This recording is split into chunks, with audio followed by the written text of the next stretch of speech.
Space.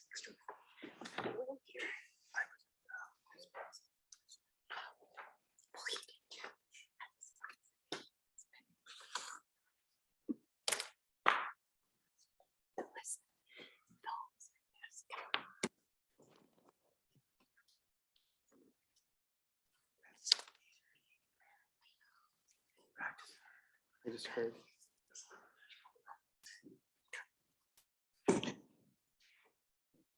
Good evening, welcome. We'll call the meeting to order. This is the Marion City Council meeting for Thursday, November 18th, 2021. Please rise and join me in the Pledge of Allegiance. I pledge allegiance to the flag of the United States of America and to the republic for which it stands, one nation, under God, indivisible, with liberty and justice for all. Thank you. Please be seated. Roll call, please. Mr. Harper, Here. Mr. Jensen, Here. Ms. Atkins. Here. Mayor Abu Asali, Here. Mr. Brandt, Here. Ms. Gedalia, Here. Mr. Sterned. Here. I would just note that Council Member Brandt is joining us remotely. Okay. The first item, I'm sorry, we have a moment of silence at this time.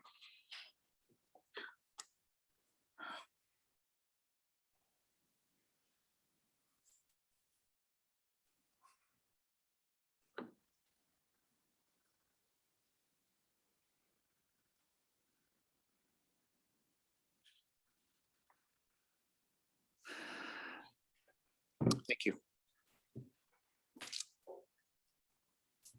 First item on the agenda is a proclamation for Small Business Saturday. I've asked Council Member Gedalia to read the proclamation. Thank you.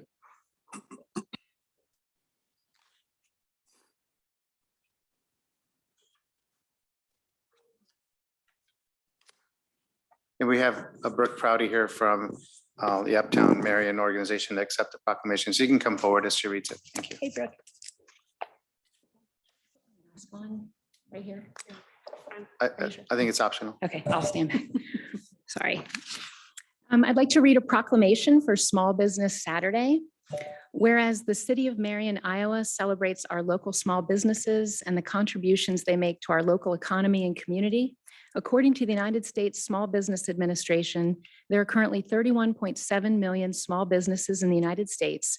They represent 99.7% of all businesses with employees in the United States. Whereas in 2020, US consumers reported spending a record high total of an estimated $19.8 billion at independent retailers and restaurants on Small Business Saturday. And whereas 97% of shoppers, and one of those, recognize the positive impact they can make by shopping small, and 85% of them reported they also encouraged friends and family to shop small. And whereas Marion, Iowa supports our local businesses that create jobs, boost our local economy, and preserve our neighborhoods. And whereas advocacy groups, as well as public and private organizations across the country, have endorsed the Saturday after Thanksgiving as Small Business Saturday. Now for there, I, Renee Gedalia, on behalf of Nicholas Abu Asali, Mayor of the City of Marion, Iowa, do hereby proclaim November 27th, 2021 as Small Business Saturday, and urge the residents of our community and communities across the country to support small businesses and merchants on Small Business Saturday and throughout the year. Brooke, I can present this to you. Sure.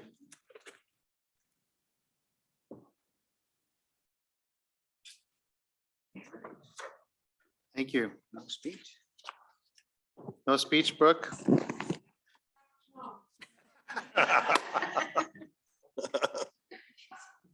Shop small.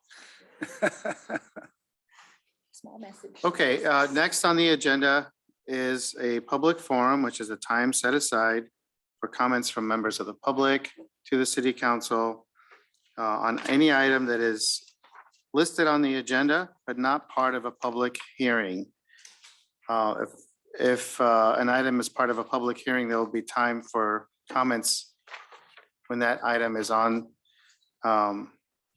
the floor. Otherwise, this would be the time to make any comments on any item that is listed on the agenda, but not part of a public hearing. Please come forward and state your name and address and state your comments and go ahead, please. Good evening. Ghassan Halouche with Alltrans Engineering in 1930 St. Andrews Court in Cedar Rapids, and I'm a resident of Marion as well. Honorable Mayor and City Council, I'm here to talk about the final plat for Ibrahim's first edition. And I apologize for my client not being here tonight. He had 2 family emergencies the last 2 days, and he has to be in the hospital for an emergency surgery for one of his kids. So I understand that the neighbors had some issues regarding the subdivision, and my client met with the neighbors 3 times. The first time was one-on-one, second time was a gathering meeting, and the third time was last night, another gathering meeting. And their comments at the first meeting were that they were concerned that lot 1 of this new subdivision was not going to be part of the existing homeowners association. And they wanted that to be assured because they want that lot to continue to pay for the maintenance of Winslow Court. And of course, we understand that, and that is absolutely given. So that, and they wanted to hear it in public record. We said it in planning and zoning, and we'll say it in council, that lot 1 will remain as part of the organization and part of the subdivision. So another comment was property values. And we assure you that if a house is built on that new lot, lot 2, the value of it will not be less than any of the houses that are existing in that subdivision. And then another question was grading and drainage.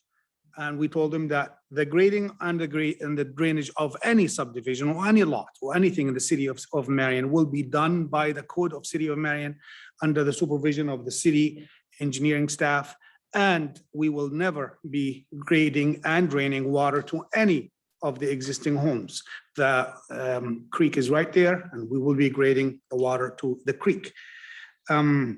Another question was about the density, about adding a house to the subdivision. I must remind that this subdivision was first done in the county back in 1988. And at the time, lots had to be bigger than an acre, so they would accommodate the wells and the septic systems. Since then, the subdivision has annexed to the city of Marion. And in the city of Marion, there's no requirement for septic. In this lot, it does not have septic or well, the one being subdivided. And as a person who does this for a living, I assure you that anytime we do subdivisions in the city, we always discourage the developers from developing anything that is an acre or more. We like to see 3 lots per acre. This is a city, and we are supposed to be dense. We're supposed to be a residential area. Some other cities are even being more strict than us. They're starting to build up, like Iowa City. And I have seen other bigger cities that have moved and redeveloped and tore down the houses and started building up. So having a smaller lot in the city is a desirable thing to do for us citizens of Marion. If, of course, each one of us loves to have a 5 acre, but if so, go move to the county, not in the city. So the last comment that one of the council members mentioned, it was about traffic, and I wasn't able to answer. I understand, I live in that area, and I do see the speed on Winslow, and I do see people flying through it. But I assure you that having driveways on streets does reduce speeds. If I drive on a street when there is nothing, like Edgewood Road or Blaise Ferry, I can't even control going fast. I will drive fast. I will go 45, 50 maybe. But when I see driveways in residential areas, I assure you, I'm not looking for speed limit signs. It is just human nature that when you see driveways, when you see people, when you see, you know you're in residential, you will slow down. So if I don't know what the concern is, if the concern is for those people to get run over, they won't. If the concern is to get people to slow down, there are so many other things that we can do. And I'm sure city engineers often can do a lot to reduce speed in that area. But this house has no leverage on increasing the speed, if that's your concern. I think it will reduce it. The second time my client met with the neighbors, unfortunately, we have a whole list of no items. So the requests have to seem to be dynamic. So the second time,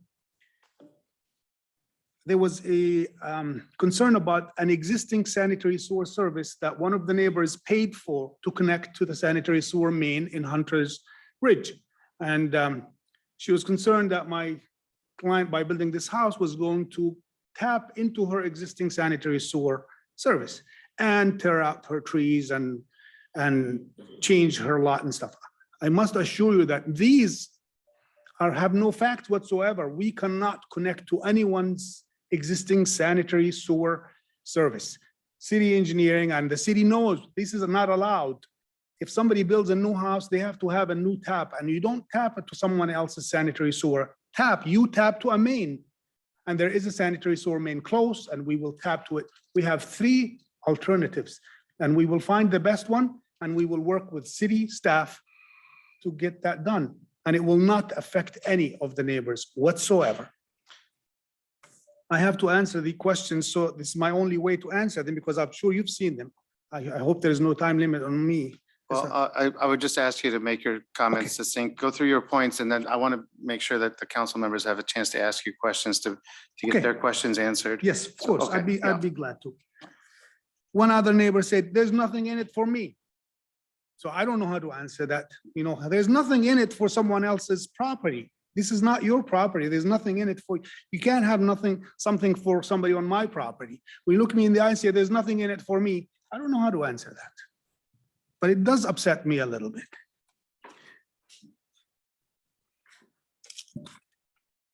Okay, I will cut short by saying in my view as counsel, in my last 30 years of work, I have never seen a final plat get denied, ever. I have to say that we, as the people, we set rules and regulations, and we set standards and specs and codes and laws, so we would eliminate the element of opinion and bias. This subdivision and this final plat meets all of the above.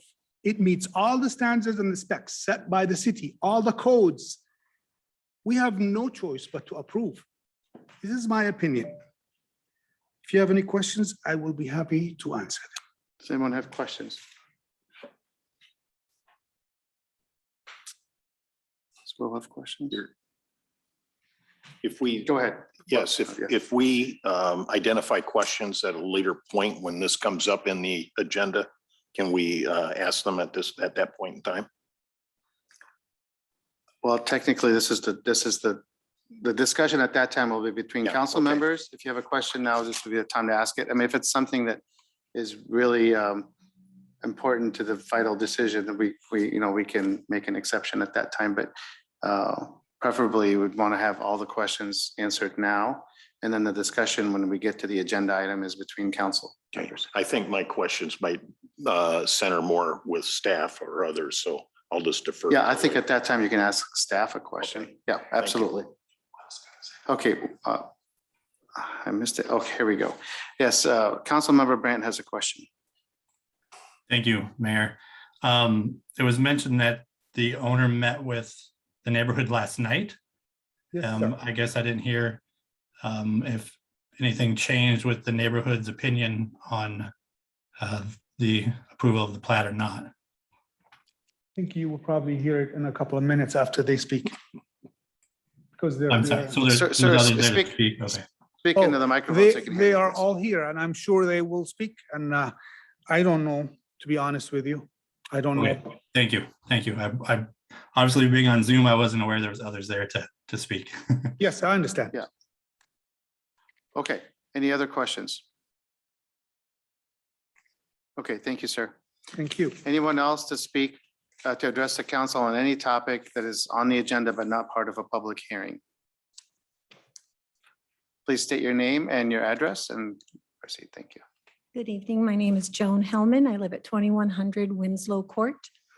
And I will also speak in regards to the Abraham's first edition final plat. Yes.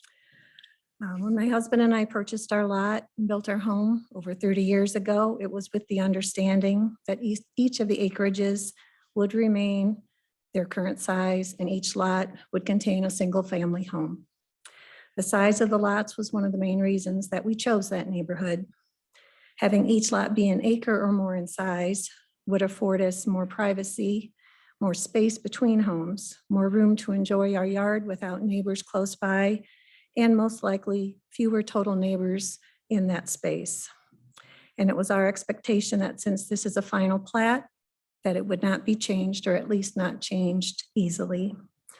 The current proposal to divide the lot 1 into 2 smaller lots, each containing a home, would certainly change the look and feel of our neighborhood. And it is our opinion that the new appearance would no longer be in harmony with the other 3 properties. We are asking that you take these things into consideration when you make your decision on whether or not to approve that request. Thank you. Thank you. Any questions?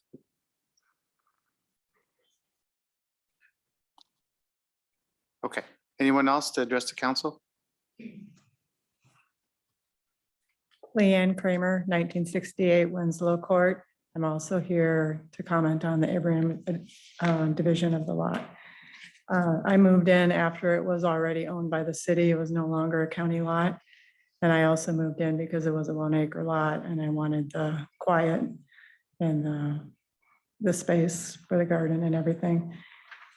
And I'm also concerned about the parking. If they split the lot, it's going to be a small lot with a normal size house. There's no street parking.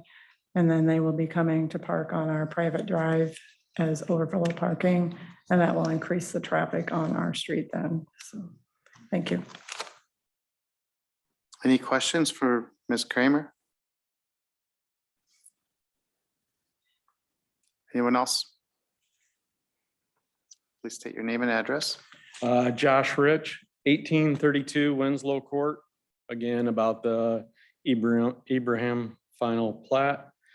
I'm again one of the owners of the properties, and my wife and I probably searched 3-4 years just to find an acre lot in town that was still the school district we wanted.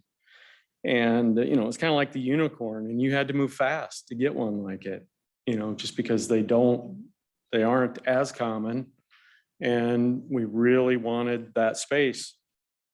And when we read the covenants that were with that association, I mean, it strictly said, no lot as platted shall be subdivided or in any respect reduced in size. 2 or more existing lots, if contiguous, may be consolidated, but otherwise they would stay at least as large as they are. And that was, maybe it's our beliefs and our thoughts, and that's where we felt good about buying the home. And knowing that, like they said, the density wouldn't change. We wouldn't get more houses on top of it. And if the neighbor wants a smaller lot, there are plenty of lots that are undeveloped and in developments nearby. I mean, if that's truly what he intends or wants. I mean, we all voted last night and wrote it down and signed our intent. We all said, no, we are not approving this. We don't feel this is the right way to do it. And that's my thought is, if it's approved, he can still go forward, and then we have to then decide civilly if that's how we want to spend our money to try and then get it overturned. And I don't feel that's fair to us at that point either, when we all bought it knowing that that was the case. Even the one who wants to split it. One of the first questions he asked me before he bought it was, were there any covenants? Is there anything? And I didn't read them all to him, but every time something happens on the road, whether it's maintenance, because we have to repave our own road, we have a meeting, we talk about it, we make decisions together. This was kind of thrown on us. I mean, I came home from my wife and I went and got a dog, and it was a 13-hour trip, get home, and he's waiting in my mailbox for me to open it up so he can then talk to me about it. And I'm like, I haven't even had time to do anything. And then by the time we came to the planning and zoning, we still didn't have time to meet as a group. And then we finally make it work and, talk to him and say, hey, now that we all feel this way, what do you think? He goes, well, we'll let them figure it out. Well, that's not really fair to us. I mean, we all have the thoughts that this won't happen, or couldn't happen. And now the only way around it is civilly, which is, I don't know, I've talked to a lawyer, it's expensive. And, not everybody has that kind of money to throw around just to keep their intended area or their neighborhood the same. So that's my thoughts, and I appreciate you listening to me. Any Thank you. questions? Yes, go ahead, Grant. Yeah. First off, thanks for kind of outlining the perspectives that you have. You did reference your covenants, and I guess I'm just in my own mind, and I apologize to staff and others that I'm kind of stuck on this a little bit, but I'm just curious about the uniformity of visibility that every property owner there had relative to their covenants that attend to the property. In other words, full awareness of what the covenants conveyed in terms of an obligation of the property owner. I mean, I certainly thought so. I mean, when I purchased my house, my realtor reached out to the association and they gave me a copy. So I knew exactly what I was getting into and I knew what was happening. And like I said, every time something involves one of us or all of us, we talk about it. I built a garage on my property since I was there. And it was before the current owner next door, but we had a meeting and we all talked about it and knew what it was going to look like. And if honestly, if they had voted it down, I wouldn't have done it because I felt so strongly about how everyone wanted the neighborhood. We plan on being there until I go to a nursing home, which I hope is quite a few years yet. But, we bought it as a family home to keep it that way. And I have a Okay, question. sure. Several homeowners have mentioned privacy, and so if there are 4 homes on this street. Correct. If there were 5 homes, you wouldn't have moved into this neighborhood. If there were 5 homes at the time that you wanted to move in, and your lot is a 1 acre lot, and it's what the lot you wanted, Right. you wouldn't have that would have been a concern for you. Yeah, I wouldn't have wanted where the proposed house is supposed to go. I wouldn't have wanted it in my backyard like that. It's in your backyard. Yeah, it butt right up to the side of my backyard. And that's not what I would have wanted. I'm 1832, the second 1832. one, lot 2. Yeah, Oh, your lot 2. Okay. yeah, I'm lot 2, lot 1, 2, 3, 4 down the line. Okay, any other questions? Thank you, sir. Mhm. Anyone else address the council?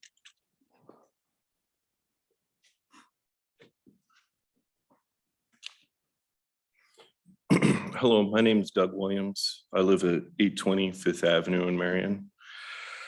I'm here concerning Resolution 30105 West End Diner. Where I'm located at, I'm right next door to the business. The resolution is to approve an expansion of business there, outbuildings, and additional parking spots. For me, living right next door to this business, I'm opposed to any type of expansion of business there. The parking, the traffic, the foot traffic, the trash, people cutting through my yard, all the pandemonium with a shopping mall next door to my house. It's gotten out of control. And any type of expansion of the business side of it, I think it's a step in the wrong direction. It's been brought up to planning and zoning for a few meetings now. This is the second iteration of the request, there was a change from parking stalls to diagonal parking. And yeah, I mean, I'm all for extra parking there, but at this point here, I mean, I just don't understand how expanding the business with these outbuildings is a step in the right direction, because we can't even contain the parking and the traffic in this area right now. I only assume it's going to attract more people. I mean, it brought up concerns to the planning and zoning this last meeting before this came here. And a few of them even made the suggestions of, you know, staff, including the owner, use the public parking that's across by Zio Giano's. There's a gravel lot off to the side towards the plumbing place. Isn't that right, Dave? Yeah. And it was suggested just out of goodwill, just have your staff park there. Staff hasn't parked there. I've watched them all this week. They still park right next to the house during the high traffic times. So, I mean, if the staff isn't going to use the public parking, it's safe to assume the public isn't going to use it either. So it just leaves all of the traffic parking right next door to my house. So when my family, we have 4 cars out by the road. And when we all leave at various times, you know, some of us leave early, some of us leave late. Sometimes we don't get a spot by the house. And that never was a problem when it was just a neighborhood. I mean, I've lived there for 13 years, over 13 years. And when it was a quiet neighborhood, never had to give way for an oncoming car on our side street, not once. But now, when the business is open, it reduces that side street down to a one-lane road. And just today, my wife saw a garbage truck coming down one way, another car coming in the other. Someone had to give way, so the car pulled into our driveway to let the garbage truck through. So, I mean, I can only imagine what would happen if a fire truck had to get through the side street. I don't know how they would navigate it. But I mean, from the first iteration, I mean, honestly, I was expecting something like Kettle House. I mean, great product. I've been there a few times, but it doesn't really have a major impact, you know, parking, just massive people there frequenting the Kettle House. But this right here, it's just blown up since the first diner, and then adding of the stores. And it's just an event, a drive-through conveyor belt of cars going right by my house. And yeah, I wish I didn't have to come to the council meetings or to planning and zoning to state my grievance. I mean, honestly, I wouldn't even venture a solution to the whole thing at this point. I mean, cat's out of the bag. Business is there, the traffic, everything that comes with it, it's there. How you correct it, I don't have a clue. But I'm asking for your help. Because honestly, I don't know what to do. I feel like I'm being run out of my house, run out of my neighborhood. I mean, I moved into a quiet neighborhood. It was for years. But then when this came, it changed everything. So I'm asking you for a solution. I don't know what to do. Okay, any other comments? Any questions? Yes, go ahead, Grant. Colette. Yep, just a, Oh. sorry, Okay, Colette and then Grant. thanks, Grant. You bet. Just a quick reminder, what was your address again? I'm sorry. 820 Fifth Avenue. 820 Fifth Avenue? Yes. Okay. I believe I sent a letter to, Mhm. or an email that Dave should have forwarded on to you as well. Yep, we did get that. I just wanted to reminder of your address. Thank you. Okay. So based on your experience over many weeks and months, and obviously the business is Yeah. successful,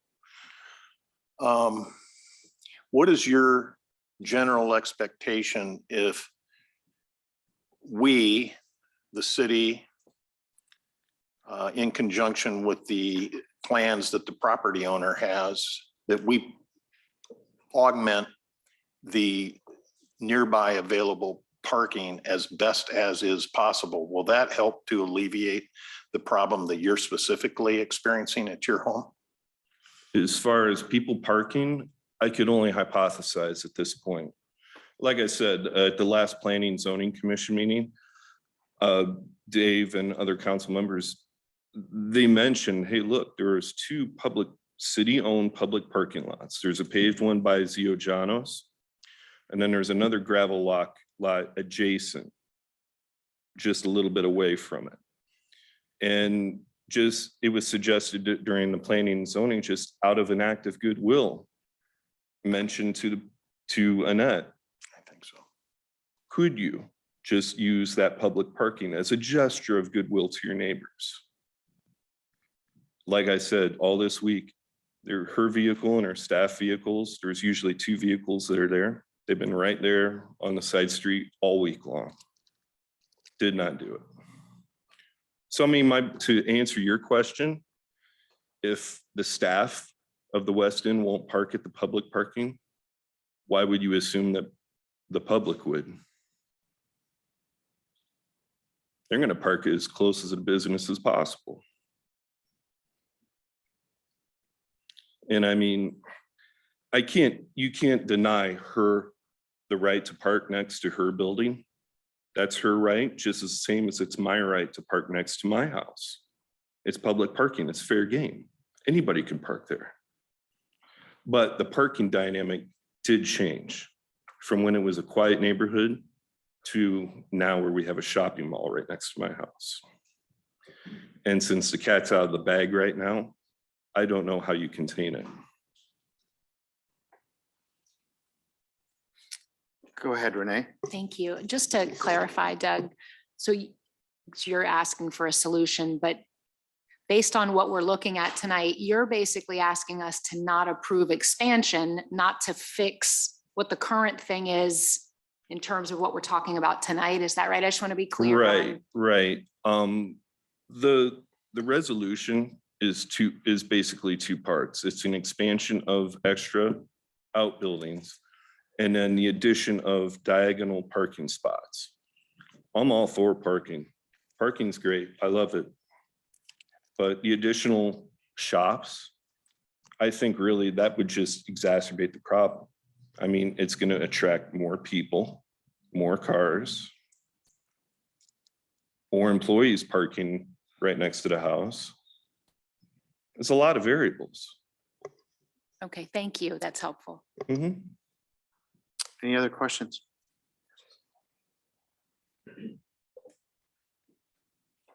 Okay, Okay, Thank thank you. you very much. Anyone else? Sorry. Please state your name and your address. Yes, thank you. My name is Annette Perry, and I live at 200 Rosedale Road in Cedar Rapids, but I'm here tonight representing the West End with my husband, Jack, who couldn't be here. I don't know what to say. I feel a little like the first car that drove into a town that was all horse and buggy for a long, long time. As many of you know, the West End was approved in subsequent votes over 3 years period of time. First, we rezoned. We talked about being transitional in nature. Then we added the shops and we made sure that the shops would be something that would be beautiful so that the West End, which is now the westernmost gateway into Marion, was a vibrant place full of lights and light. Well, guess what? It happened. And I have thought about this every time, we've thought about going forward. So many of you know that when we first pitched this first proposal 3 years ago, and you approved it unanimously, and then we pitched it again when we put up the tiny kiosks and you approved it unanimously, we knew that it would bring cars in. And at the time, if those of you who remember Mary Lou Pazur, she said with her crooked little finger, it's going to be about parking. She foretold it. But is it really about parking? is anything really about parking. It is about change. It is about progress. It is about everything that you guys outlined and wanted us to do. 20 years ago, you were looking for private investment in Marion because the city itself can't do it all. You've closed down 7th Avenue, causing tremendous traffic on 6th Avenue. I don't like that. Cars go super fast. People are trying to park. But I know change is coming and I know it's temporary. Anything that we do to upgrade, to improve Marion is going to bring people in. I thought that was the idea. So when we talked about the West End, we didn't think we needed to put a limit on how many people, how successful can you be? You can only be this successful. We want the best for Marion. Jack and I have always wanted the best for Marion. I want the best for that block. I don't want to be Kettle House. Kettle House is dying. Did I want to cause stress on a neighborhood? No. But did I want to bring life and vibrancy and visitors into Marion and a place for Marion residents to be? Yes. We talked about this extensively over the past 3 years, and it worked. And it's devastating to me to come up here and have to apologize for the fact that what we all hoped would happen actually did. So I have always been conscious about being transitional. I am 1 block from Uptown. There's an urban core. I'm 1 block from the urban core. There is going to be growth in my direction. That's what we wanted. And we wanted the Gateway to be exactly what I did, which was a cool place to drive into and say, oh, I want to go there, instead of the 2 dilapidated houses that were there when Jack and I bought this property. It was horrendous. So when we thought about going forward with the third, what you're presented with tonight is actually part 3. We knew that we were going to start with a diner. We knew we were going to add these little shops, and we knew we were going to do something with the green space. When I first spoke with Dave about adding more parking, we were going to put a parking lot in that green space because we knew parking was an issue, okay? But as I looked at that plan and I considered what that would look like from Uptown and what that would look like driving into Marion on 6th Avenue from the 7th and 7th roundabout, no, that is not what you want. You want green space. You want to look down and see a gorgeous historic building, which is the West End Diner. You want to see those adorable little shops that are all lit up. They all have female owners. Those shops are not the reason that there's traffic on these streets. It's the diner. And why? Because Marion needed and wanted a great place to eat, particularly in summertime. We don't have a parking problem today. We didn't have one yesterday or the month ago. It's a summertime issue. It truly is a summertime issue. And I feel the same way as Doug does. On July 15th, August 2nd, when people are clamoring to get a space to eat out on that patio, there's congestion on 8th Street, no doubt about it. And I've spoken with the streets department, and they assured me that in less than a year, they're going to convert that street from parking on both sides to parking on one side, just like it is on 9th Street. We agree with that. That will completely reduce the congestion. These neighbors are going to lose parking. The irony is Doug doesn't face 8th Street. We don't face 8th Street. There's one house that actually is on 8th Street, and they were part of the petition, but they're not here tonight. So there are 4 properties that share parking on 8th Street, and the diner is one of them. Most of my staff doesn't drive. They actually live in 2 rental properties that Jack and I own on Block 26, and we accommodated their cars. So when we bought these properties, we made sure that there was off-street parking. Every landlord should do that. So we've accommodated those cars. This proposal is about accommodating more cars. We had parallel parking, we're now putting in diagonal parking. So we're going from 6 spots that nobody likes to parallel park to 11 diagonal spots. We can accommodate more, and yet we retain the green space. I would like to do some outdoor events, small outdoor events in this green space. Again, so when you drive by or you look down, you westward from Uptown Marion, you're going to see life. You're going to see people. You're going to see people on bikes. You're going to see families with strollers and wagons. You're going to see all of that. And you're going to see 30 people sitting on that patio and eating because it's fun to do. It's a beautiful place to eat, which is exactly what you wanted Jack and I to do. Said it right here. I did everything I did because it's exactly what you wanted me to do. And then we did it. And now we have to deal with change. And I think we should. Doug had mentioned the parking lot next to J&P Plumbing. Every single day since the planning and zoning meeting, it has been filled with J&P Plumbing trucks. There hasn't been a spot for my staff to park, even if we wanted to. Zio John's has a parking lot? Please, wait, Behind so- there, J&P, when they expanded, parked their trucks there. Okay, if I was J&P, I'd tell my employees to park there as well. We were open from 7:30 to 2. J&P is open from 7:30 to 5. We don't have nighttime diners when those trucks should be out of there, but they're not out of there. They're parking their vans there, which is their right. It's a public parking spot. The parking that's behind Zio John's, you don't know what is Zio John's and what's public. It's not marked. And people aren't super comfortable parking where they don't know where to park. I have 3 staff people that park on 8th Street. Yes, they do. Okay. We own 6 properties out of the 9 on Block 26. Jack and I have invested in that. We have every right to park on that street. Now, when it goes to one way or parking on one side, it will be even harder. I don't mind telling my staff to park someplace else, but you have to give me someplace else to park. I am doing everything that I can do as a private citizen and an owner of private property to enable more parking.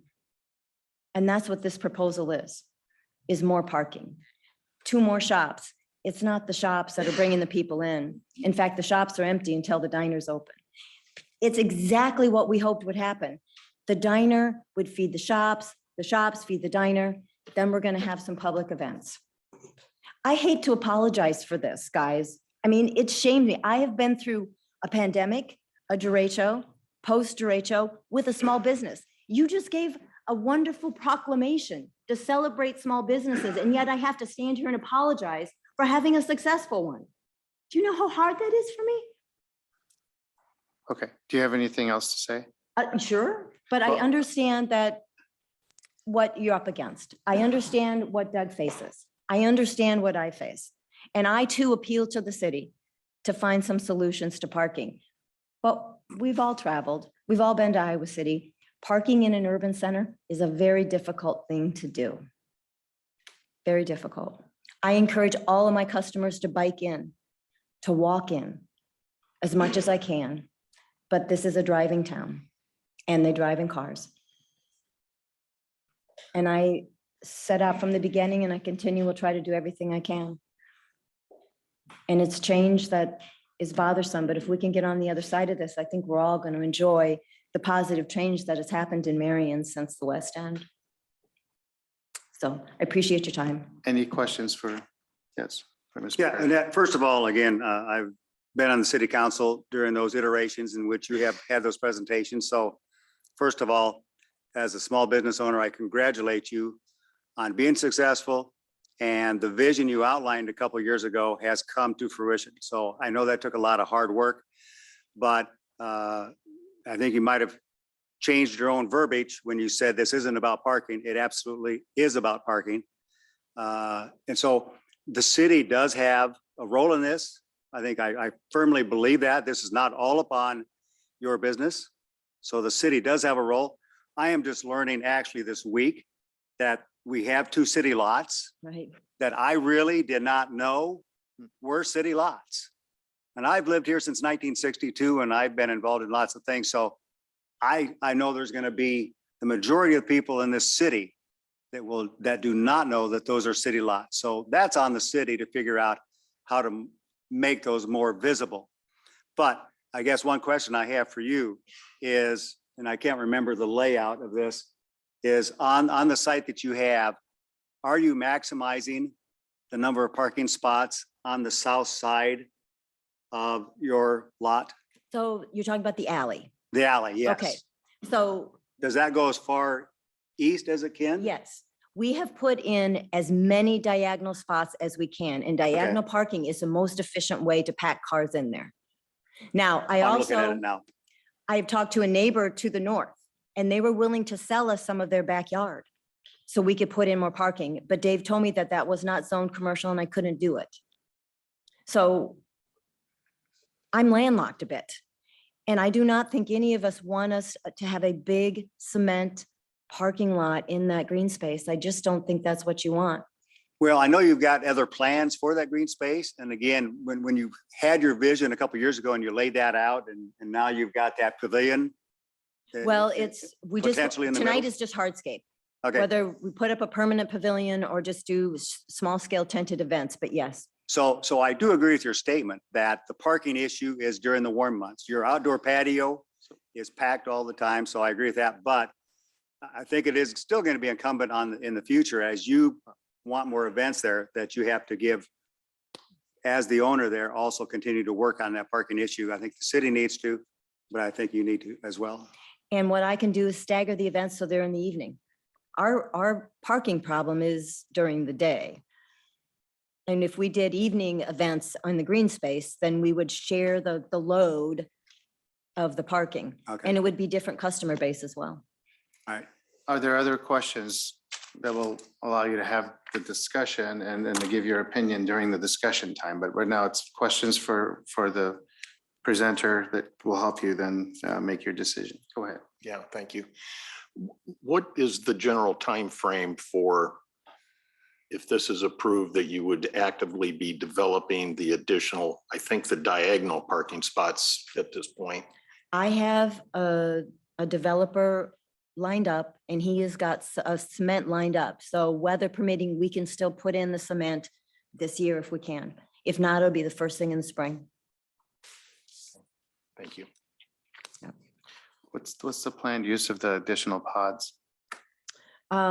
So again, this is so awkward to have to apologize for success. No but one's asking you to apologize. in I'm that. saying we've got a waiting list of small businesses that want one of these pods.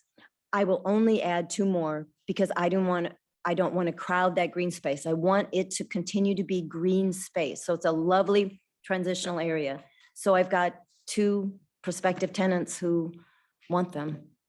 I think everyone applauds what you've done but we can't discount the fact that it is impacting people. So no one's asking you to apologize or to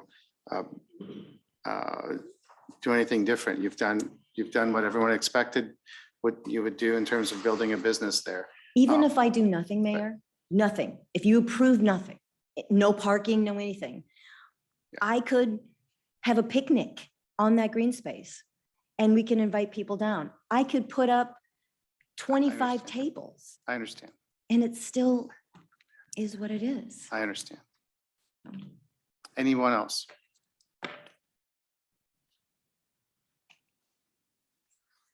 Thank you very much. Okay, thanks, Annette. All right. Anyone else address the council on any item that is on the agenda but not part of a public hearing?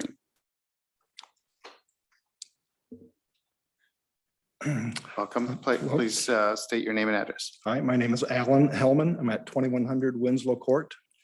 And I just wanted to state that I believe too that we should stick with the final plat of the Winslow Homeowners Association, Winslow Court, as it was intended as 4 acre lots. I'd also like to clarify just a little bit on the meeting we had last night. A gentleman commented that there was nothing in it for me. Well, if you take that me and you substitute Winslow Homeowners Association, that's an accurate statement. I'd also like to note that Mo was at the meeting and he did not acknowledge receiving the covenants. I'm kind of the senior member there, been there the longest. I have the paperwork. I know I gave copies to the realtor. I'm positive I gave them to Mo, but that's been many years ago. I do not have paper trail to prove this.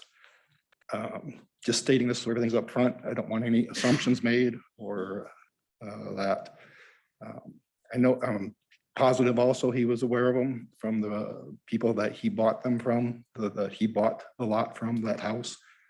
I'm sure they mentioned covenants to him as well, but that's, I guess, my statement. So, thank you. Any questions? Oh, well, I've also heard, do you guys want a copy of the covenants? Do you need a copy of the covenants? No, that was my opinion too, that you The really. covenants are really not a factor in the city council's decision. Those are a private contract between the homeowners. Yes, right, thank you. Yeah. Thank you. Okay, anyone else to address the council? Your Honor. Yes. I was just going to give an overview of the comments that were received in advance of the meeting, and they were forwarded to council, most of which who have spoken tonight. But it's Josh and Julie Rich at 1832 Winslow Road, Leanne Kramer at 1968 Winslow Road, and then Alan and Joan Hellman at 2100 Winslow Road, and they were all in opposition of the final plat. And then Doug Williams, 825th Avenue, in opposition of the West End development. And then Larry Smith, 815 Fifth Avenue, also opposed to the West End development and requested a delay of the approval until a parking lot could be prepared.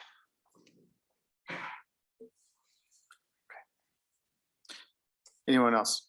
You have something to follow up with on, sir? Saying we're Winslow Road, actually we're Winslow Court.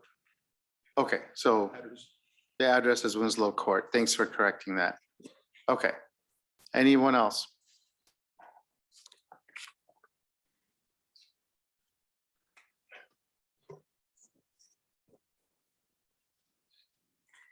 All right, if not, we'll close this section of the meeting and proceed with the consent agenda.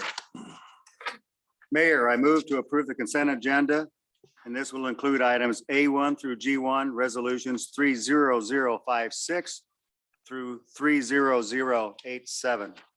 Second. Moved by Councilmember Jensen, seconded by Mayor Pro Tem Atkins to approve the consent agenda as presented, including items A1 through G1, resolutions 30056 through 30087. Discussion?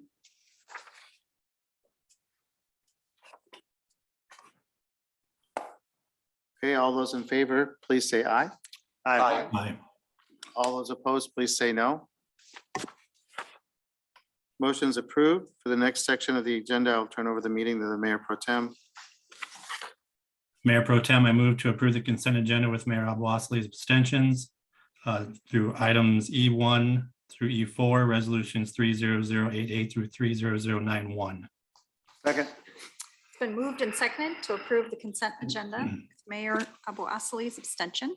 Items E1 through E4, resolutions 30088 through 30091. Discussion. All those in favor, please say aye. Aye. All those opposed, please say no. Motion is approved with one abstention. I'll pass the meeting back to the mayor. Thank you. Mayor, I move to direct staff to draft an ordinance amending ward and precinct maps using ward map plan number. Correct. What? Correct. Oh, using plan number blank, sorry, and precinct map number blank. Correct. Awesome.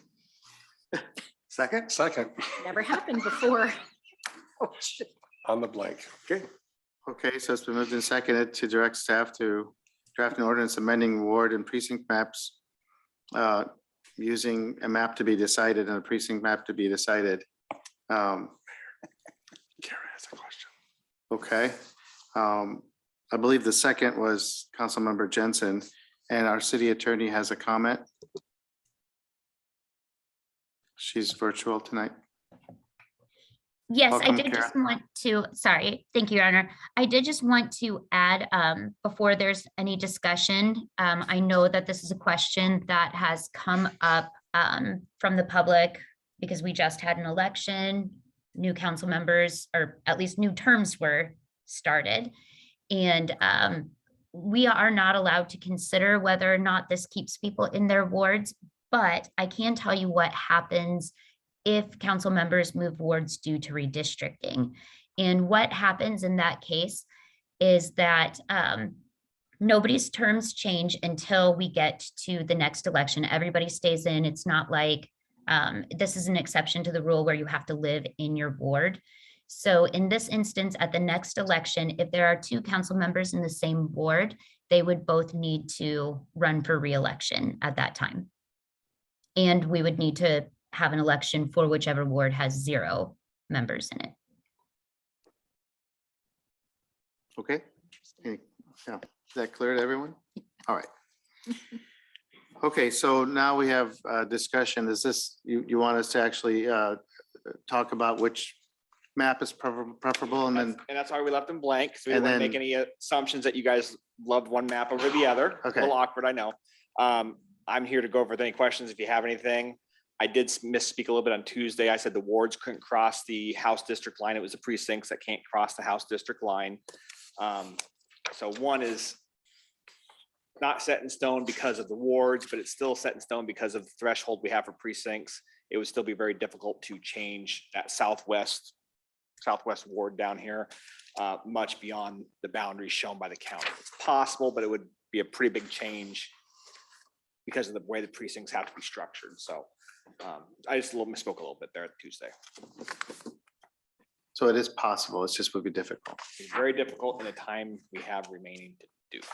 Okay. And that would be the county having to provide that service. I don't have the skill set to do that here. And right now you want us to discuss which map is preferable and then eventually have an amendment to the motion that adopts one of the maps. And the precinct. And the as well. precinct. Yes, Map, please. Plan. Okay, so discussion. Yes, Grant. Thank you. Dave, just to remind ourselves from Tuesday's work session, you presented to us a Ward 1 plan. I guess that's the #1 plan. And I think you stated that that was the preferred option from your perspective. And the attributes of that is, #1 is that it optimizes the ward designation and balancing for those areas that are most likely to continue growth.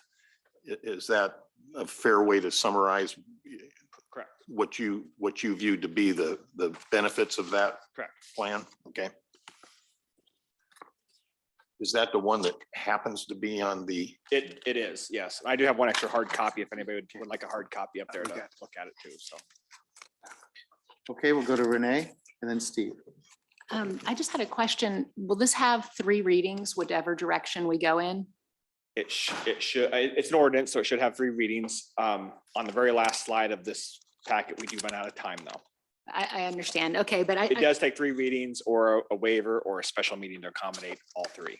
Gotcha. I'm saying that to people who might be looking at this for the first time. If you don't watch our work sessions, this might be a big deal for you. And I would just encourage you, since I don't know if we're going to spend a lot of time on this tonight, because we did on Tuesday. I would just encourage people who want to know more about this to listen or watch Tuesday's presentation, and then you'll have some more time before final votes to weigh in if you're a little confused by tonight. This is kind of a rare, I think we do this, every 10 years? Correct-ish. Yeah, thanks. Good point. Other discussion, Steve? Yeah, I've spent a lot of time on this over the last 3 days, looking at these. In my opinion, Ward Plan #3 is the least attractive. I think it just chops up way too many of the existing wards. But I do like the idea of Ward 1 plan allowing for 3 wards to have additional growth. And if you talk about where's additional growth going to come from in our city, there's a good chance it's going to come in that north side, or certainly that northeast quadrant in that map. And depending on where it comes in from, that would allow, according to these ward numbers, both 2, 3, and 4 to have that ability to accommodate that growth. So I like Ward 1 plan the best. Now, when you talk about precinct plans, I'm not sure how to evaluate that or which one to recommend. You haven't given us a lot of comments about the precinct plans, so if you could give us some input on that, I would appreciate it because I don't know which one to even to discuss or recommend. Sure. The county sets the precincts, so they've gone out and found polling locations for each of those precincts. Yeah. They can combine precinct polling locations during city elections, school, presidential ones. So I guess there's 2 elections between now and the next census. So in those situations, they have a polling location at each precinct. This is really, the precincts are really a county function to accommodate polling locations. There's some populations they like to range, they like to stay in those. So they're proposing 18. I don't know the range off the top of my head of those precincts, but they're the precincts that the polling staff can manage in a presidential election year when you have your highest turnout. So that's why they're having 18. How they're placed is purely to fit within the wards and manage that size. So some are really big that have large industrial commercial areas and others are very small because they're right in the heart of a residential neighborhood. So it's all about population balance in those. And it's the county's requirement to have them and that's how I create my legals for it. But what's better or worse, I can't really tell you.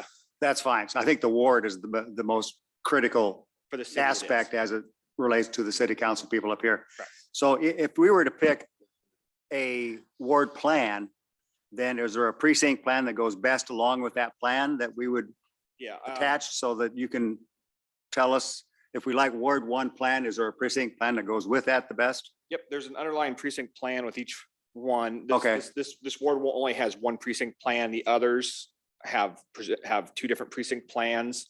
And it was just a small change up around Novak Elementary was really the only difference between them for the most part. So it's plan number what? It's plan number 1. I'm calling it revised here, but it's ward plan number 1 and precinct plan number 1. Okay, It's thank you. illustrated right here. All right, thank you. Other discussion, Randy? Yes, thank you. I just wanted to echo what David said because I had spent some time talking to the auditor's office this morning on this because I had taken a couple of phone calls where people were concerned about the houses district boundary lines. The wards is really for the benefit of the city and for our process, and the precincts would change accordingly to that. And then also to Ward 1, as we know it today, will show growth because we have some major multifamily buildings that will be coming on board. And so we will see some growth in that. And just to make sure that there's clarity, when we go to do this process again in the future, these lines will move and they are allowable to be moved by the city to make sure that our quadrants will remain as balanced as much as possible. And there was a little bit of confusion with that. So am I wrong on that, Dave? Did I? Only every 10 years. Correct. Yep, exactly. So I think one of the constituents had called stating that Ward 1 would never see a boundary change, and that is not true. So though the House does have a district boundary, that doesn't keep us from moving those in the future. So just a little clarification on that. So I think, and I, as well as what Councilman Jensen had said, I would be leaning towards the revised version here that Dave has put before us and moving forward with it. I'm very comfortable with that. Is that number 1? Yes, it is. And page 2. Thank you. I know we were going to use pages because it's confusing, but that's the one I was referring to. Yeah, thank you. Other discussion? Anyone willing to make a motion to amend the motion on the floor? I will do so, Your Honor. Let me refresh my memory here. I would make the motion, Your Honor, to direct staff to amend the draft and ordinance amending ward and precinct maps using ward map plan number 1 as revised and precinct map plan number 1 as well. Second. Is that accurate, Dave? Okay. What we're recommending, yes. Okay, so it's been moved and seconded to amend the motion to insert a revised ward map plan number 1 and precinct plan number 1. Any discussion on the amendment? All those in favor of amending the motion, say aye. Aye. All those opposed, say no. Motion is approved, and now the motion is amended to say to direct staff to draft an ordinance amending ward and precinct maps using amended ward map plan number 1 and precinct or revised plan ward plan number 1 and precinct map plan number 1. Okay. Any discussion on the amended motion? Okay, all those in favor of the motion, please say aye. Aye. All those opposed, say no. Motion is approved. This time we have a public hearing on the urban renewal plan amendment for the 29th Avenue Urban Renewal Plan area.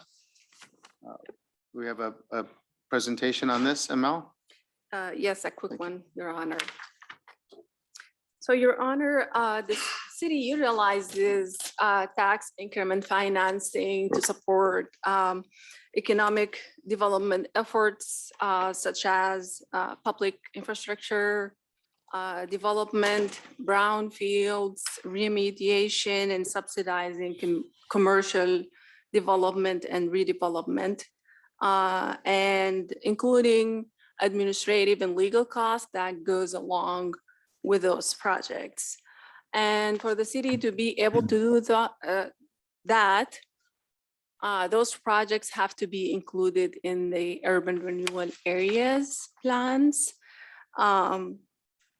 This public hearing is to amend the 29th Avenue Urban Renewal Area Plan to include 3 projects, one being an extension to Tower Terrace Road east to 35th, and the second one being parkland acquisition at the neighborhood of Indian Creek. And the third one being admin and legal cost program for fiscal year 2022 through 2025. And those typically are done through internal loan instruments. And typically the city would upfront that cost and later reimburses itself on an annual basis through tax increment and financing proceeds. The action would give the city the flexibility of supporting those projects. And through the process, we've held a consultation session with all the impacted taxing jurisdictions. And so far, we have not heard any comments in regard to this amendment. Okay, thank you. Okay, so this is the public hearing. So are there any members of the public here to address the council, either in favor or in opposition to this measure?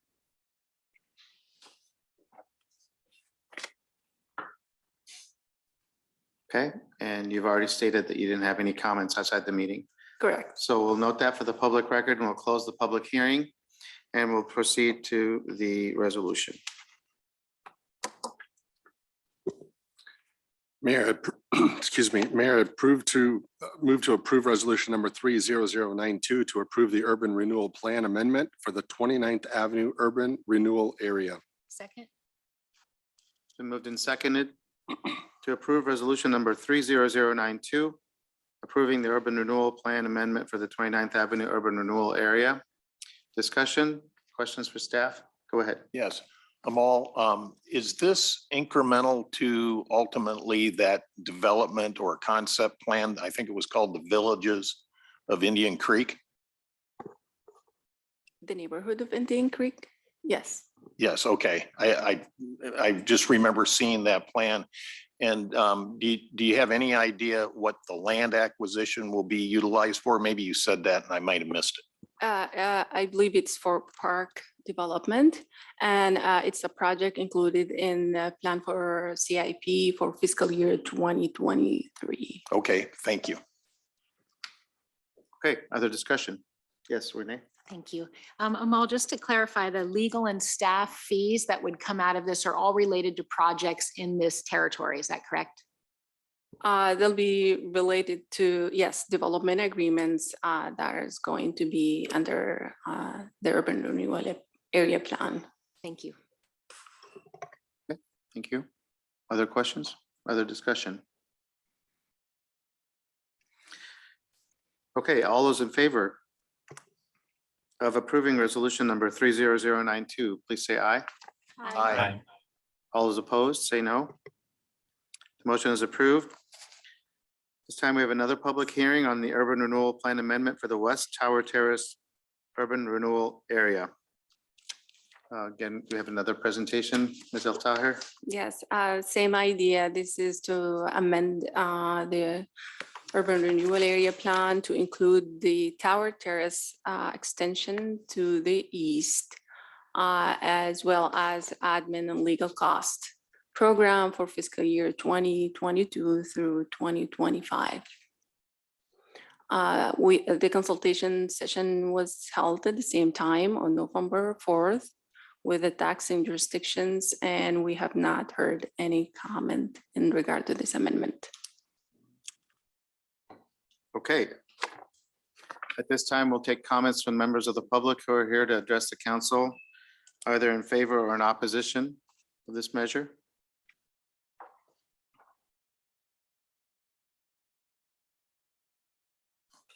Okay, seeing there are none, and we've received no comments outside the meeting.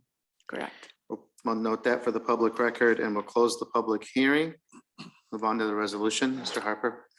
Thank you, Your Honor.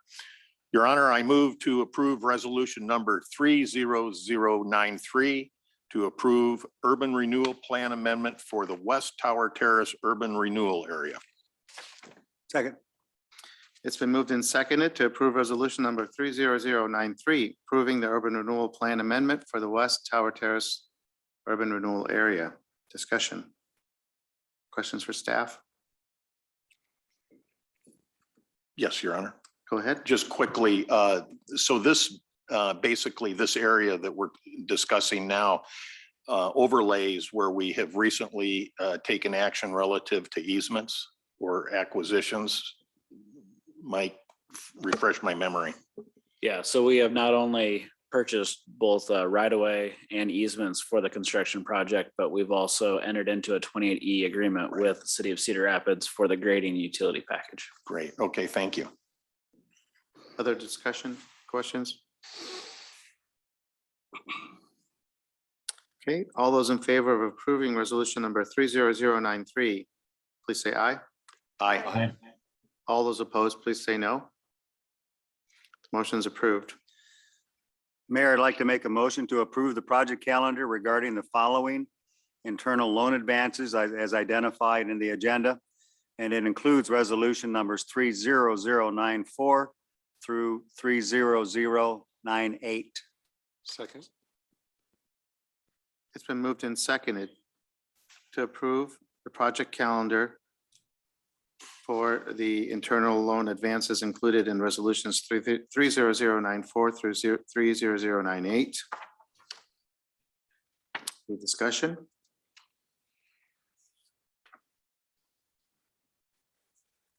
All those in favor of the motion, please say aye. Aye. All those opposed, please say no. The motion's approved. Your Honor, I move to approve project calendar regarding tax increment financing requests from Polymer Engineering. Second. It's been moved and seconded to approve the project calendar for the tax increment financing request from Polymer Engineering. Discussion.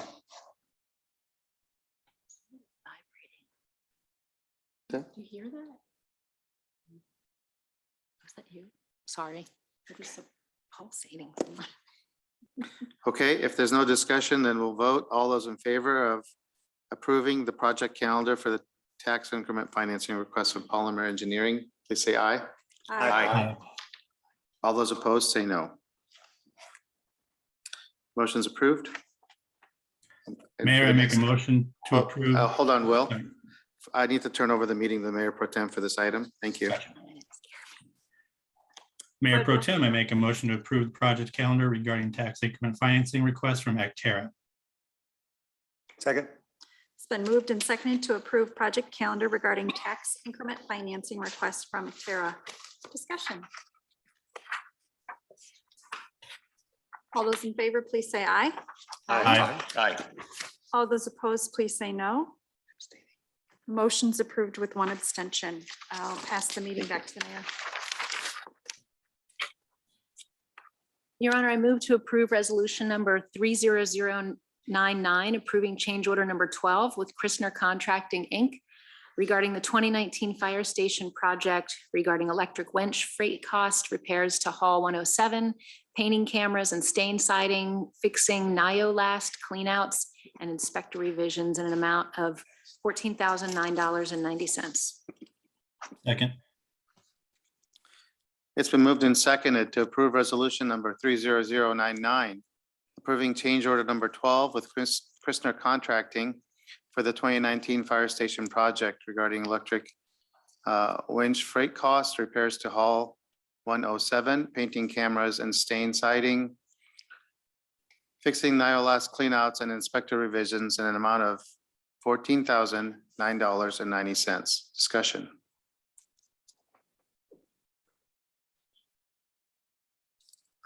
Okay, all those in favor of approving resolution number 30099, please say aye. Aye. All those opposed, please say no. Motion's approved. This time, we're opening a public comment period for the Traffic Advisory Committee report regarding the stop sign request at the intersection of Erica Avenue and Bruce Road and Eastview Avenue and Bruce Road. So the public comment period is open. We received 3 comments in advance of the meeting. Okay. They're from Patty Wilkin at 4012 Bruce Road in opposition of the stop sign at Eastview Avenue and Bruce Road. John Kramer at 4039 Bruce Road in opposition of both intersections. And Jim Wingert at 4040 Bruce Road in opposition of the stop sign at Erica Road and Bruce Road. Okay, those were all the comments received outside the meeting. Correct. Is there anyone here to address the council on this item? Please come forward.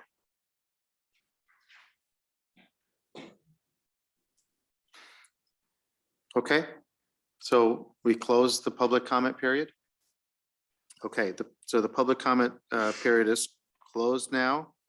We'll move on to E3. Your Honor, I make the motion to receive file TAC report regarding stop sign request at the intersection of Erica Avenue and Bruce Road and Eastview Avenue and Bruce Road. This will be the Raymond Lundberg 4000 Bruce Road. Second. Been moved and seconded to receive, file the Traffic Advisory Committee report regarding the stop sign request at the intersection of Erica Avenue and Bruce Road and Eastview Avenue and Bruce Road. Discussion on receiving and filing.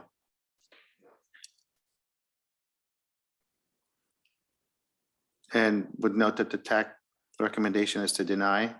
Correct. Okay, all those in favor of receiving and filing the report, please say aye. Aye. All those opposed, please say no.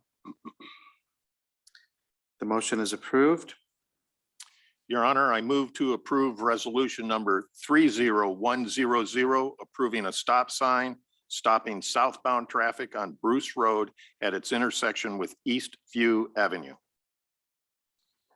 Second. It's been moved and seconded to approve resolution number 30100, approving the stop sign stopping southbound traffic on Bruce Road at its intersection with Eastview Avenue. Discussion. Yes, Your Honor. Go ahead, Grant. Yeah, so we just commented on that the TAC position was to deny this request, but didn't it suggest that we would continue to monitor the traffic conditions to see if then it would change and warrant a stop sign in the future?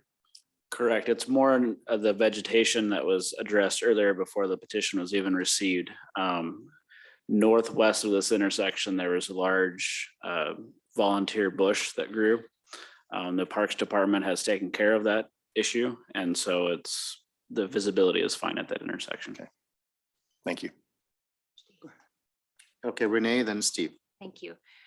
Yeah, when we talked about this Tuesday, and I appreciate staff breaking this out into two separate requests, I had indicated I was definitely against the other stop sign. This one, I was open to hearing arguments, and I know there are arguments on both sides, letters, the petition. I just think because there's no real past history, I'm leaning with staff because they're the experts on the Traffic Advisory Committee, and I'll be voting no on a stop sign for this one for that reason. Thanks. Any other discussion? Steve? Yeah, I drove out there today to take a good look at it. And yeah, so on this one particularly, I'm kind of on the fence, but I got a question. I mean, Eastview Avenue in that old neighborhood doesn't have a lot of traffic, but if you go further west into the newer neighborhood west of Bruce Road, I think you've got a lot more cars to the west of that will come down Eastview to go to 10th Street and then go into Marion. So I see more traffic coming on Eastview just because of that. But one question I have, in looking out there, there is a stop sign just a little ways, I think, west of Bruce Road at Shady Oaks Ave. So there's a stop sign there at Shady Oaks Ave and Eastview, but you're saying there should not be one at Bruce Road and Eastview Ave. Can you explain why you're looking at one differently than the other?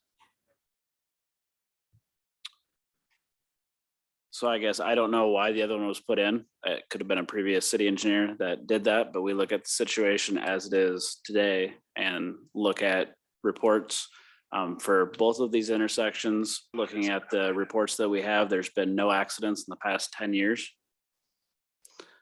Some of the newer subdivisions, we do go ahead and put them in as part of the subdivision so that they don't come up later and want that stop sign in there. But it can promote a California stop where no one's actually using the stop sign as it's supposed to be used either. So it gives you a perception of a safe intersection when maybe that doesn't actually exist because they run the stop sign. Yeah, I mean, I agree. It's totally visible. I mean, there's not anything blocking that intersection.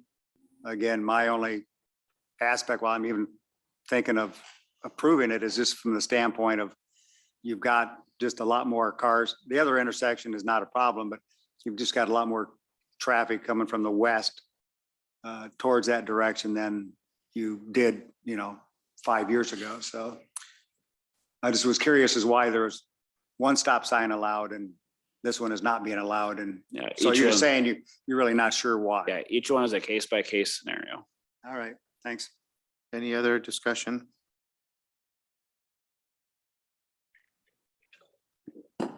Okay, all those in favor of approving resolution number 30100, please say aye. Aye. Aye. Aye. Wait, I have a question because I'm sorry, I know we're in the middle of a vote, but it says approving the stop sign, but the staff report doesn't approve the stop sign. So The staff recommendation is to deny. So if you wanted to deny, I think you I would see, we vote phrased it against. positively. You would Gotcha. vote against this if you wanted to deny it. Thank you. So I'll just repeat the motion. Correct? Yes, Yeah. go ahead. Yes, that is correct. We always write it in the positive. And so if you do not want the stop sign, you would vote this down. Yeah. Yeah, So, that's what I was clear. Okay, thank you. okay. We'll go ahead and redo the vote. All those in favor of approving resolution number 30100, please say aye. Aye. Aye. Aye. All those opposed say no. No. No. I believe we have 3 no's. Do we need 3 no's and 4 yeses? Do we need to do a roll call vote? Or are you comfortable? Okay. Anyone feel differently? Okay, so the motion is approved.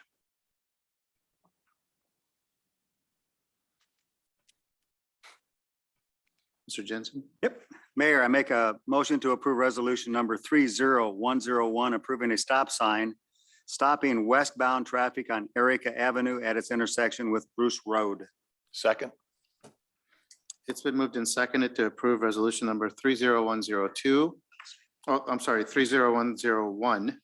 approving the stop sign stopping westbound traffic on Erica Avenue at its intersection with Bruce Road. Discussion.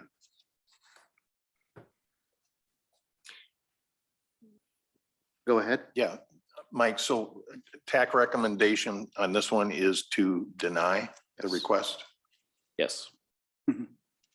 So that would be a vote no. Further discussion? Okay, all those in favor of approving resolution number 30101, please say aye. All those opposed, please say no. No. Okay, the motion is denied. Your Honor, I move to approve resolution number 30102, approving contract with Venstra and Kim Incorporated regarding Indian Creek Sewer Segment 11 and authorizing payments in an amount not to exceed $275,000. Second. It's been moved and seconded to approve resolution number 30102, approving the contract with Veenstra and Kim for segment 11 of the Indian Creek Sewer Project, authorizing payments in an amount not to exceed $275,000. Discussion.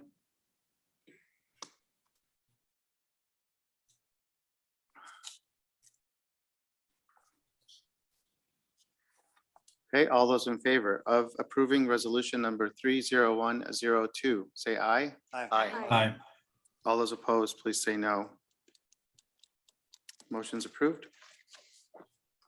Mayor, I make a motion to approve resolution 30103, approving contract amendment number 3 with Snyder and Associates associated with the Indian Creek Trail Project regarding the scope and fee for services in the amount of $21,462.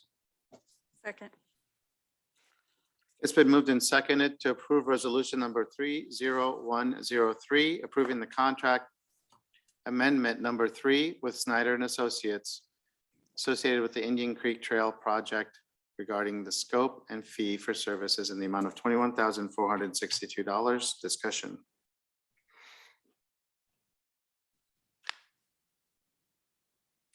All those in favor of approving resolution number 30103, please say aye. Aye. All those opposed, please say no. The motion is approved. Your Honor, I move to approve resolution number 30104, approving the Sweet Cheesecake Central Corridor Review for property located at 1360 7th Ave, Marion, Iowa. Second. It's been moved and seconded to approve resolution number 30104, approving the Central Corridor Review for Sweet Cheesecake for the property located at 1360 7th Avenue. Discussion. All those in favor of resolution number 30104, please say aye. Aye. Aye. All those opposed, please say no. Motion's approved. Mayor, I move to approve resolution number 30105, approving the West End Central Corridor Review for property located at 809 6th Avenue, Marion, Iowa. Annette Perry.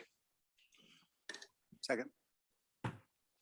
It's been moved and seconded to approve resolution number 30105, approving the West End Central Corridor Review for property located at 809 6th Avenue.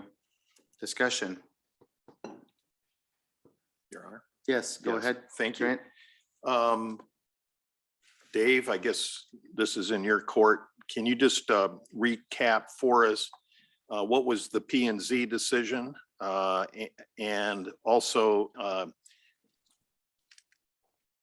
how this request conforms to our zoning ordinances? Certainly. Planning and Zoning Commission met last week and they recommended approval of the improvements as shown on the screen there. Regarding the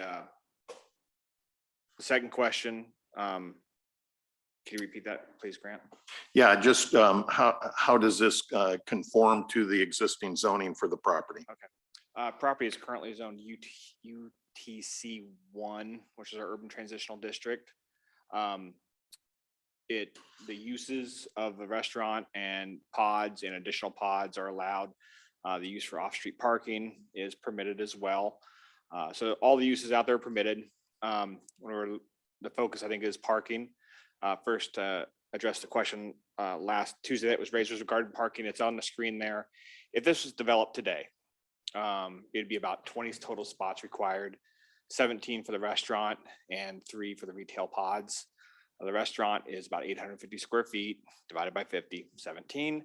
The retail pods are 1 space per 300 square feet. I'm approximately 100 square feet per pod, 7 pods. Math comes out to 2.3. We always round up, so you get your 3. So it's about 20 spots total would be required today if this was developed. When it was originally developed, it was zone C2, so absolutely 0 parking was required. The developer did come in and put in some of that parallel parking in the alley initially, so that was above and beyond the minimum requirements. We came in and rezoned it to UTC 1 a few years ago. So anything new, any new pods or physical expansion of the restaurant would require parking. So with the 2 pods being brought in, she's required to provide, that's not 300, but be required to provide at least 1 parking spot for those new pods. So with the revised parking on this plan, taking out some of the parallel, putting it back in, you're getting a net gain of 6 or 7 off the top of my head. So she is meeting the requirement for that new pod, or this, I'm sorry, meeting the 1 spot requirement for those 2 new pods. So she is meeting that. So the site's really kind of, it's a legal non-conforming site, or it's grandfathered in. That's a term everybody's familiar with. If the restaurant was to close for a period of time, it couldn't be reopened as a restaurant without bringing in and it's like a year, bringing in all new parking, had to bring it up to code. If it was to change to retail, or if it was to close and come back as retail, we calculate it all, and she'd have to have enough for the restaurant, or the old restaurant building that's now a retail shop and all the little shops. So it's grandfathered in. It's meeting code today. The proposal meets the city code as well.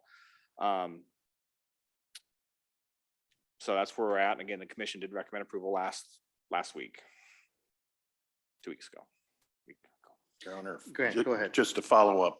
So on this diagram, and I hope I'll describe it in a way that's meaningful. So on the southern aspect of this diagram, it shows 3 existing pods, correct? Correct.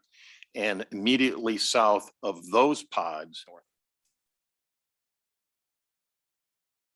North? Go ahead. Well, Yeah, but sir, the 3 pods on the bottom. Yes, then the top of to the top of the PowerPoint, that's north. Thank you. Okay, so south of those pods are those 3 parking spaces. The existing park, yeah. So on the property itself, there are now 3 with a proposed additional 10 diagonal parking. No, there's currently parallel parking all through the alley, east and west. There's approximately 7 spots out of the 8 spots. So she's removing some of those spots to put in more spots for the Okay. parking's replacing. Okay, thanks for. What's the net If gain? Tara could go to the next. Yeah, slide, I what's could- the net gain in parking on the premises? I have it here. 1 second. Currently, the site has 8 off-street parking stalls. Proposal for 13, so you're looking at 5. Net gain of 5. Okay. Net gain of 5. Sorry, I didn't mean to interrupt you, but when people speak, they need to be at the microphones because this meeting is recorded. And then also, this is the discussion between council members. But if there was something that was pressing, you could ask. But okay, okay, no problem. I just wanted you to understand why I stopped you. It wasn't just to be. And I'm sorry, it was a net gain of 7. I'm sorry. Net gain of 7. Net gain of 7. Okay. 6 parallel. And then if you could, the PowerPoint or the slide that's up there now, it's a little further away than I thought it was going to be. It's kind of hard to see, but it illustrates that line of parallel parking on the private property side. Okay. Your Honor, You just have one more question, then we'll go to Renee. Just a comment. Yeah. Summative based on what we've heard this evening. So the good story here is that there's additional on-property parking being provided for, and I think you said 7 net gain. Okay. I sense that may not totally alleviate the problem that Mr. Williams has cited, but it certainly is a step in the right direction. I would just want to say, as Mr. Jensen and I were studying the diagram of the publicly available parking immediately west of Zio Giano's, behind the, what is it, JMP Heating and Cool? It's to the east of JNP. East of it, okay. And isn't there another spot in there? No, those are the only two public off-street parking spots in that area. Everything else is on-street. So we have to optimize the utilization of the existing space that we have available. We've got to make it known to people that it exists. And then, you know, this parking problem, as has been related in various comments, this is a pervasive problem that we're just going to have. And so we need to get about the hard business of defining our way out of this problem, or to mitigate it as best we can. So I just, whatever our decision here is tonight, the parking problem is the problem that we need to go attack. And we just have to get a plan, get her done. So that's my story. Thank you very much. Okay, Renee, and then we'll go to Steve. Thank you, Your Honor. Yeah, I agree with Grant. I don't want to, I was on planning and zoning before I was on city council, and I've been working with this project when we rezoned that area because we were trying to stretch, Marion. I remember, talking about bringing something different, something new and special. And so it's happening. It's exciting to see it happening. I don't want to punish a small business for a problem that's larger and impacting a lot of other people and businesses as well. We've talked about it. We've talked about parking garages. We've even had drawings and plans. We keep getting close to it. I will approve this tonight because I do think it's natural growth as part of the plan. Everything's being adhered to, but I really think that those two lots need to be defined as soon as possible to help Mr. Williams and the neighborhood have, hopefully other people can be directed to go there. I trust that Ms. Perry will continue to encourage her employees when those lots are there to hopefully have, them all park there as well to help. I understand the neighborhood is, it's changing as a result of this.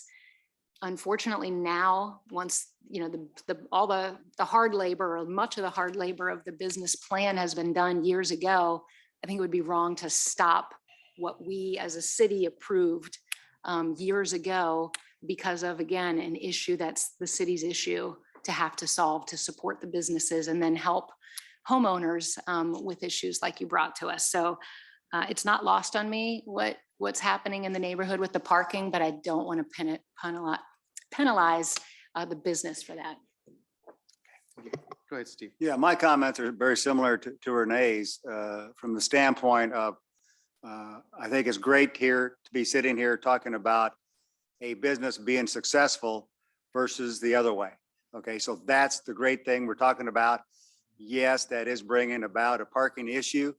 I think the city, as I said earlier, the city has some responsibility in coming up with some solutions. Again, just making sure people are aware of those two parking lots. Maybe in the future, we need to improve one of them because it's only gravel. We need signage there to let people know that those are city parking lots. And the majority of the people do not know that. Maybe the city we need to talk about only parking on one side on 8th Street. And again, we've been talking about doing a parking study for the city. This is just another indication that is needed sooner than later. So we've talked about it. We've been waiting for the pandemic to kind of move through to get traffic back to a normal pattern to do that. So to me, that is a high priority for the city to do in the future. And again, I would echo the same comment. I was going to do the same thing Renee said, and that is I think the West End Diner and Ms. Perry also need to have some signage there helping to direct overflow traffic to those parking lots. So the city needs to do something, and I think the business can also help do something in that area as well. So I'm certainly in favor of this. Other discussion? Go ahead, Renee. So, for the people in the audience or the people who are listening, they hear us saying the city needs to, but we're the city. So I feel like before we let this issue go, we should direct staff to do something, whether it's give us a plan to take action on those parking lots, you know, whatever it is, but we should leave with what the city's intention is to solve this problem, because we're blaming ourselves and we're not taking that step. So just to be clear, I don't know what that is, but I think we need to define something before this item is off the dais tonight. Will, go ahead. Thank you. Yeah, I just want to agree with what everyone else said. And then Renee kind of took what I was going to say there too, but we need to get that city lot by Sheets Force Draper paved sooner than later and striped, and signage in that lot, in the lot by Ziojanos. We need a sidewalk coming out of that lot by Ziojanos to the sidewalk so that people can actually park there and access the sidewalk so they can walk over there. And then not only signage on these two lots, but I think it's time that all of our city lots that we have get signage put up onto them so that people know that they are city lots and you can park there. Thank you. Anyone else? Yeah, this is, you know, this is not an easy thing. It's the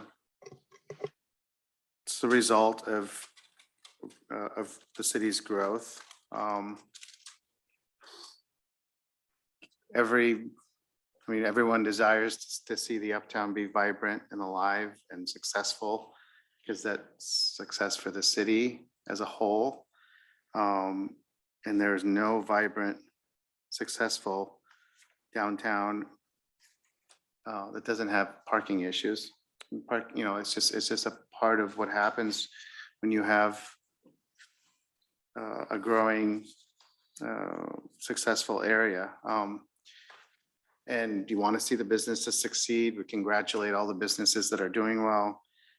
At the same time, you know, one of the byproducts of growth is sometimes it negatively impacts people. And so we have to be mindful of that. Growth is good, but we should always be concerned about how it's impacting people in a negative way, and try to mitigate that as much as possible. And that, I think, takes collaboration on all sides, from the business owner, the city, the residents. If everyone works together, you know, solutions can be found. And it may not be the perfect solution for anyone, but solutions can be found that at least make it better and try to accommodate as much as possible everyone's needs. I look at this proposal, you know, it's really, you're getting net new parking spots. The two new pods, I'm not sure are really are going to be creating that much more traffic than what could happen there now if the restaurant was full, or if, as the applicant said, you know, there was an event on the lawn or something like that. So I don't know that this plan is going to be exacerbate the parking. But the parking issue is there, and the parking issue should be looked at and collaboratively, so that we can help as much as we can to meet everyone's goals. So, but I will be voting in favor of it for those reasons, because I don't think that this plan itself is really adding to the issue, but the issue is there, and it's a bigger issue than just this plan. So.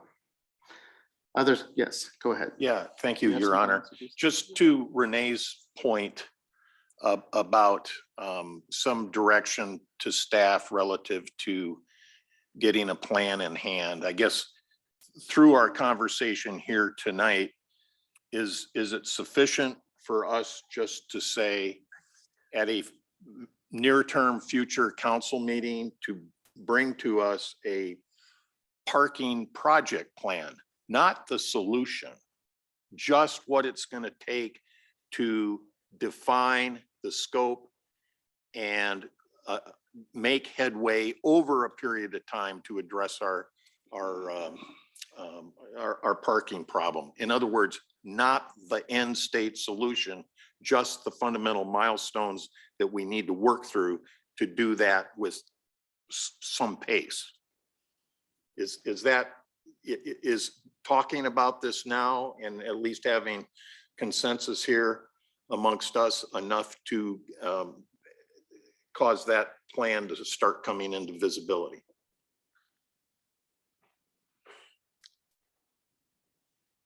I can tell you that staff has already started to look at the, we'll call it the Paul Draper lot. So the progress has already begun. Renee?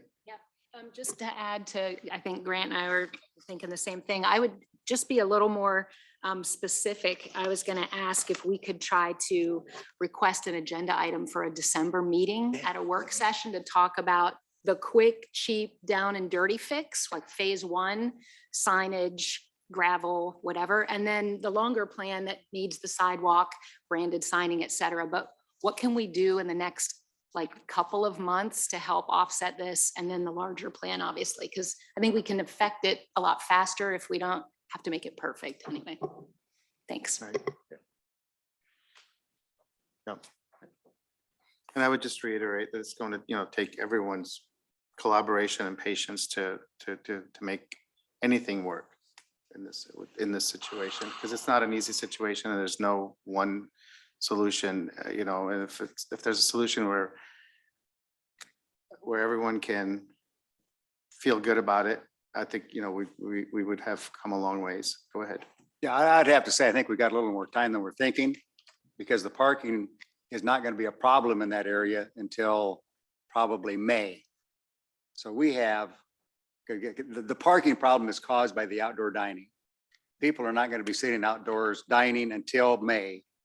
So we don't need to do something next month. I think we've got about 5 or 6 months to work on a good solution and do it the right way. So the parking is an issue, needs to be fixed. I agree with all of that. I agree with the recommendation, but I think we've got 5 or 6 months to make sure it gets done in the right way, in the right timing. But maybe we can make sure we get it on an agenda for discussion. Yeah. And yep. So go ahead. Yes, I just wanted to point out that this has been a long-term conversation that we've had internally with staff. If you recall back, when we originally did the Uptown plan, I think 2 years ago, we actually had a parking, a portion of that scope was for a parking plan, and we had a parking consultant involved as a sub-consultant to RDG that came in and talked to us. And at that point, we were just at the beginning of the pandemic, and we had the streetscape, and we had the conversations of the parking around the park. And the opportunity hasn't been ideal for that to move forward. I won't go into any more detail on it, but I just wanted the council to know and the public know that it is not something that hasn't been contemplated. It's a part of our planning. I think it's even identified as a next step as it relates to what we do in the Uptown. So all good information, and it's great conversation, but I just wanted to relay the information that. But that includes this area? Yes. Which is not technically what everybody thinks of as Uptown, but I mean, right? Yeah. It's on the edge of Uptown. Okay. Yep. It includes this area. Absolutely. Okay, then that's important. Yep.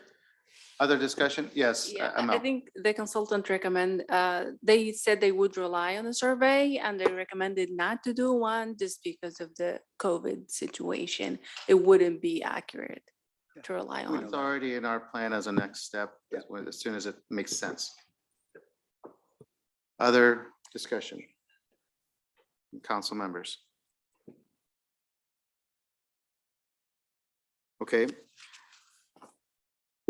There's no other discussion. We'll vote. All those in favor of approving resolution number 30105, please say aye. Aye. All those opposed, please say no. Okay, the motion is approved.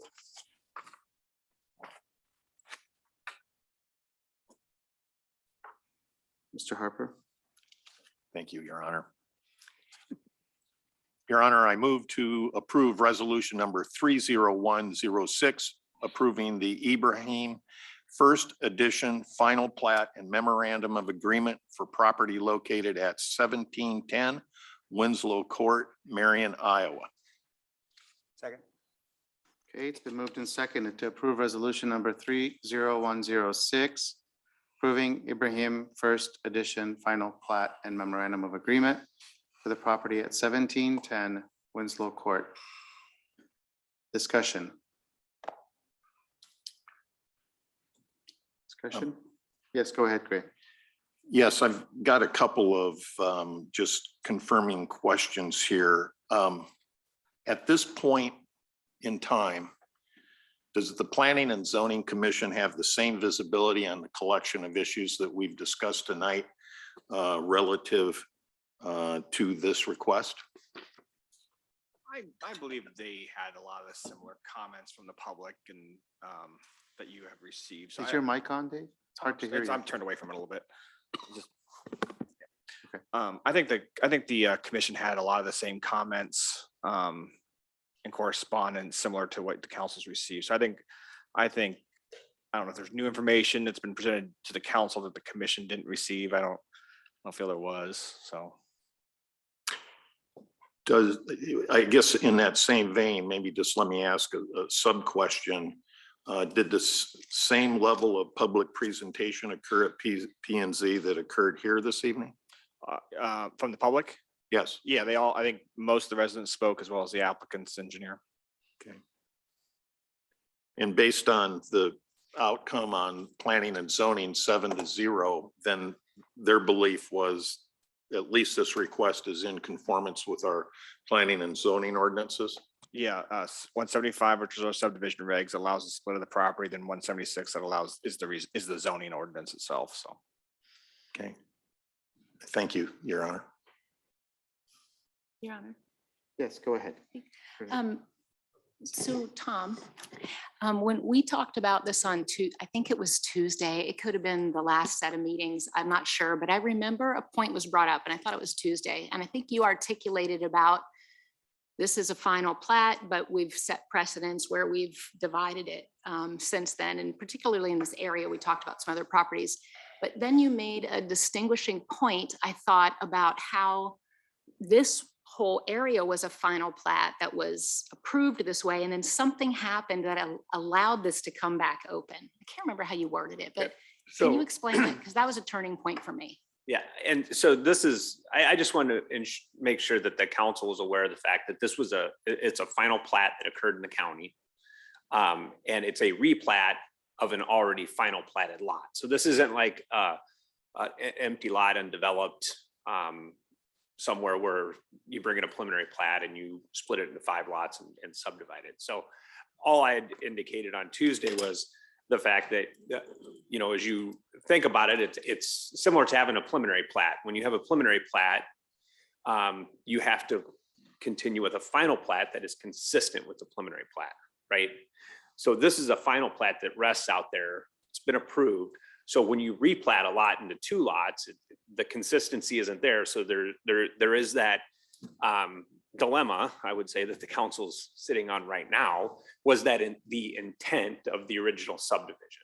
Now, I just wanted to make sure that there was that piece of that was brought up. Now, I will point out, and as Dave has indicated in the staff report, that the subdivision meets the code. The zoning does allow for a lot this size to occur. So within the subdivision and zoning regulations, this lot is conforming to that. So so if it meets the code, it does meet the code.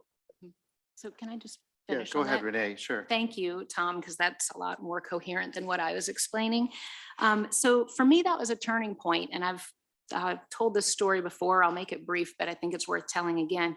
When I moved here a decade ago from New Jersey, I was looking at the master plan on the website and looking at where was development coming, what was going in where. And we were very interested in a property on Newcastle Road.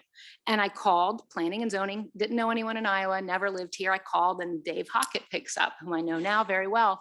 And I said, what's happening at the end? You know, there's a stub, what's happening to the north? He's like, oh, Tower Terrace, arterial, 4 lanes. And so I was out and I made my decision to buy my home elsewhere in Marion. I did my due diligence, and we have said on planning and zoning a lot and on council, people should do their due diligence. This is a huge investment. And I think that For the people who have lived on Winslow Court, they did their due diligence, they signed, it was a final plat, the neighborhood was intended to be a certain way. I understand that it was annexed and now it can be interpreted differently with that view. I think we have the prerogative to look at, yes, it meets all the ordinances, we can pass it, or the situation changed from the original situation where it was meant to be 1 acre lots. And so I'll be voting to support the existing aesthetic of the neighborhood because I believe that that's how it was intended to be. I think it fits better there. I think there are plenty of other smaller lots and houses if that's the look, but I don't want to take away, we talk about saving historical buildings all the time. I don't want to take away and keep changing the intentions of neighborhoods that we put around our city. And so again, for that reason, I won't be supporting the addition, the second home on the same 1 acre lot. Thanks. Other discussion? Go ahead. Yes, at our original meeting, dovetailing into what Renee just commented on, at least I think I was singularly focused and rather overly enamored with this concept of a driveway entering in on Winslow. And as staff knows, I made inquiry about the opportunity for additional driveways to be situated on Winslow. And I think the conclusion of that discussion was, well, this one is really about it, if there ever is one. But with the emergence of additional considerations, which I think are material to the decision, while I was in favor of the driveway approval, I'm no longer in favor of this proposal as it sits today. And I just want to comment that I would like to have the full spectrum of inputs on an issue like this before we go down, as opposed to only making a single factor determination, AKA the driveway. I think we need to find a mechanism to get, if it comes to council, it is a 360-degree treatment of all known inputs. And that's kind of the trap I'm in. I know more than I did, and so therefore I have to change my mind. But that's the scientific method. Will, go ahead. I would echo what Renee said and most of what Grant said. But I will at the end of what he said there. So I think it was done in a very, I like the way it was done because I'm not opposed to a driveway being put on Winslow. So I like the idea of that coming to us to see if it's even possible and then getting more information on what's going down. But I'll echo what everyone else has said so far is that I would be opposed to this now. And mostly because of what the neighborhood has said. I didn't hear from anyone before, and now that we have heard from the neighborhood that they're not in favor of it, I'm going to rule with them. Other discussion?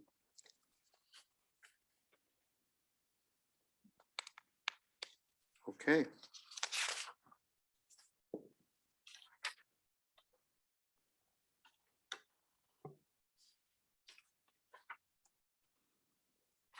All right, we'll vote. All those in favor of resolution number 30106, please say aye. Aye. I'm sorry, I misunderstood what you were saying. I retract that word.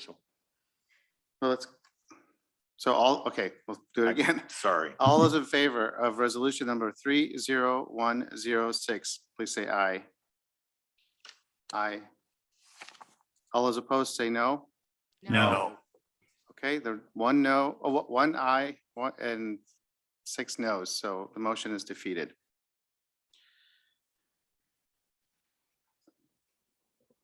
Next is a public forum, which is the time set aside for comments from members of the public on any item which is not on the agenda.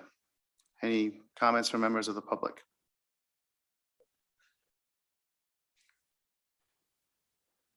Oh, you have one more comment, sir? Go ahead. Yes, please, again, state your name and address and. Doug Williams, 825th Avenue. This last one was really interesting for me, that was up for discussion. The main thing, the opposition to changing the aesthetic of the existing neighborhood. And to me, I kind of see a little similarity in a way to my situation that you guys approved. But this one, no. I hope you guys make some progress on the parking situation. I really do. That's needed. I don't necessarily agree with expansion of any type of business at this point. Once the parking's under control, fantastic, but she owns almost the entire block, except for 2 houses, mine and John, which lives next door to me. So, I mean, till she owns 100% of the block, I mean, should consider the people who live in the neighborhood. And really, I mean, you should think about when you go to your home, what you would feel like if it got approved, there was a complex, diner, shopping, right next door to your house. And all the traffic that comes with it. Imagine if you couldn't park next to your house at certain times. Imagine if you had people cutting through your yard just to get to the business. You let your dogs out in the front yard, people come up and mess with your dogs. Dropping their garbage, emptying it on the side of the lawn, employees parking or smoking right next to the road in front of our house to stay away from the business. I mean, we've seen a little bit of everything there. And I guess where I'm at now, coming to you now, I guess I've just hit a breaking point. A point I can't stand anymore. I have to come to you. So that's all I have to say. Thank you. Anyone else?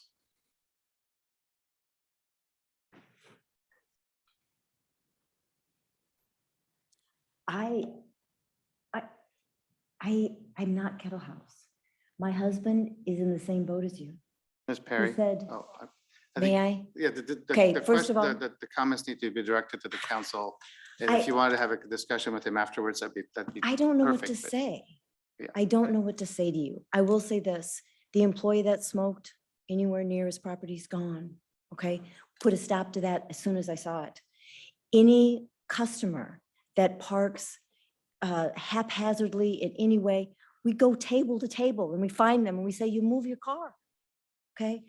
I want to assure you, as a business owner in your town, Jack and I did not do this to make money. We didn't do this for any personal gain. And I will do everything in my power to be respectful of my neighbors. If I see trash, even if it's not from us, I pick it up. Okay, I don't want you left with the impression that I am a bad neighbor. In many ways, I am as surprised as he is that through COVID and derecho and no staff, we yet succeeded.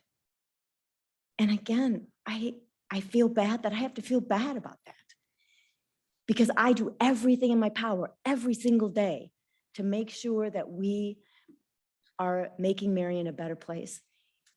And Doug and Angie are in Marion, and I want them to like where they are. We have lots of neighbors who come up and say, we're so glad you're here. Now we get to feel like we live in an urban space. It goes both ways. And none of this is lost on me either. And I want to assure you that I will continue to do my very best for every one of the people in the neighborhood. That's all I can do. I put in all the parking I can put in. I don't own any more. So I appreciate any help that we can get everywhere else. And as I've said to everybody, you know, there's space across the street. If somebody can get Eli or John to sell it to me, I'll buy it. But I haven't been able to get him to do it. So Okay. again, Thank you. just thought I should say it, and I'm sorry. All right. Well, okay, well, yes, go ahead. It's brief. I just wanted to just finish by saying that it is just so interesting to me that the issues do change. Like when we started with traffic, now we have a new issue. Or when you say you didn't have all the facts, you had all the facts. We said we'll put in a driveway, so he wants to build a house on that lot. It seems like the result is what we're looking at, and we're finding ways to get to it. And all the comments that the neighbors came up with, we have addressed one by one. And the code is clear. I don't understand who advises this council, because we cannot deny something that is in our code. I have seen it in other cities. This is not a matter of opinion. And I do see a lot of similarities with what Tom said, what they said, and with what she said. So I don't like it. I don't like it. Okay. And I don't like that. Sir. Did you speak to any of them before? This is a county subdivision, not a city subdivision. A person owns this property and they're free to do what they want with it. Neighbors' opinions never mattered in any other subdivision. They spoke of the covenants a lot. They violated their own covenants in many, many, many ways. They have allowed somebody Sure. to build. If you have anything more that's It is a that's fact. pertinent to the decision. The decision is unfair Okay. because the decision was based on opinion and on feelings. He could not do what is in the covenants, but they can. They did violate their own covenants, and that was the only defense. Okay. And it is just unfair, and it is not right, what I just witnessed today. And I don't think it is correct. And I've never seen it before. Thanks. Thank you. Any other comments? Okay, we'll move on to council comments. We'll start with Mr. Sternad. I have none, Your Honor. Thank you. Ms. Gadela? Ms. Gadela? Yes, I'd like to congratulate newly re-elected Councilman Sternad to be joining council again. I'm glad that a decision was made and that was awkward. So anyway, congratulations. And I'd also like to wish everyone a safe and happy Thanksgiving. As has been mentioned tonight, there have been huge issues impacting the world. You know, we can all feel certain ways about our business, our home, what's happening in town, but obviously safety and health supersede all of those. And with the pandemic and with the derecho and everything that's been happening, I think that this will be a great Thanksgiving to reflect on all that we do have that's important, that remains, and that we continue to try to be thankful, see the best in each other, and just continue to make progress and move forward. Thank you. Okay. Yes, congratulations, Randy. 424 hot off the Gazette Press, right? The announcement was made. So congratulations. Excited to continue to serve with you. Second is welcome, Sweet Cheesecake. Excited to have you as well. Thanks again for investing in our community. I had the luxury of going to Morning Story, which is another new business in Marion this past weekend. And the food is really, really good. They have a bacon flight there, in addition to a, I think, mimosa flight and lots of things. So I encourage you to stop by Morning Star, which leads me into the idea of Small Business Saturday, which is really one of my favorite days of the year. I'm looking forward to continuing to spend it in Marion. Each year that I've lived here, I've spent plenty of my dollars at many of those small businesses. So excited to do that again. And then last evening, the Equity Task Force, who has been working on some challenging issues for the last several months. It was folks from the community and several staff members that have been plugging away month by month by month. And I think we should be really proud of one another. kudos to the staff and them sticking with the things that we needed them to help us with to get on the other side of this. And so we, the Equity Task Force has a set of recommendations that were approved last evening and will be coming in front of the City Council here, hopefully the next time we get together. So as a community, I think this is a little bit in response to what Renee was getting at, is it was nice to see that folks came together that really see things much differently, and we were able to come to some consensus. So, which lastly feeds me into, I think tonight there were some difficult conversations and decisions that were made. And although I voted one way or another, or, different decisions were made, I think it's important that what all of you shared was heard, right? So I would encourage you to continue to engage with City Council and the many decisions that we have to make, because it's important for us to hear your voice, even if the decision doesn't necessarily go in the direction that you're hoping. So just really appreciate the courage to come and share your perspective here at the council. So that's all I've got. Yeah, so we're hitting that time of year. As you drive around, you're starting to see, we're at that holiday season, so everybody's starting to put up Christmas lights. And I will admittedly, I'm one of those individuals that put their lights up 2 weekends ago when it was 60 degrees. So mine are up, they're on. You drive around, you're seeing a lot more earlier this year than in past years.